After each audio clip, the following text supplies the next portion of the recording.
Hello everyone. Okay, today the next topic for the business statistics is a classification of data.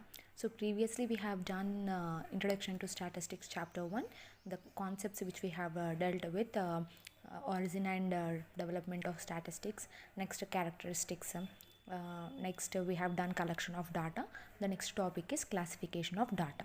So what do you mean by data? Data means, simply I said, it is an information, right? Data means where we are collecting the information regarding one particular thing. So here classification of data. What do you mean by classification? Classification means where we are going to classify the data. For example, if you are taking the if you are taking the information related to the one particular class of students, example.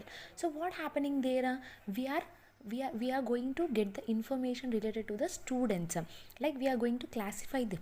In order to take the large information, while we are taking the large information, we cannot easily interpret, or we cannot easily quickly we cannot give any kind of a decision on that particular information. So if we are going to classify based on the some criteria, easily we can get the analysis and interpretation related to the particular information. So here what's happening, the largest amount of data which we will be collecting, it will not be conveying the particular useful information. We will not take decision making for that. So for that we need to organize the data in a classification form.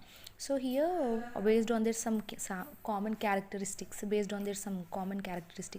we are going to classify that particular data. So if you are taking the example of a class of students, so in the class of students you will be having average students, above average students, next you'll be having outstanding students. In that way the particular students will be there in a class. So how we are going to take the students is the information related to the particular class. So here we are going to have different kinds of students. We are going to classify the students according to their performance. So if the student is performing in a average way, we will be considering it as a average student, above average, outstanding student, next good student, in that way. So what happening here, we are classifying the class of students into different characteristics.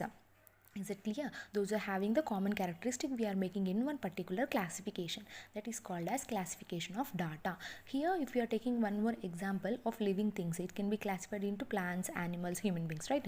So here if we are taking, again animals will be classified into amphibians, reptiles and mammals, etc. But what we are doing, animals is the data. So here what we are doing, according to the some common characteristics, we are again classifying the data, that is amphibians, reptiles and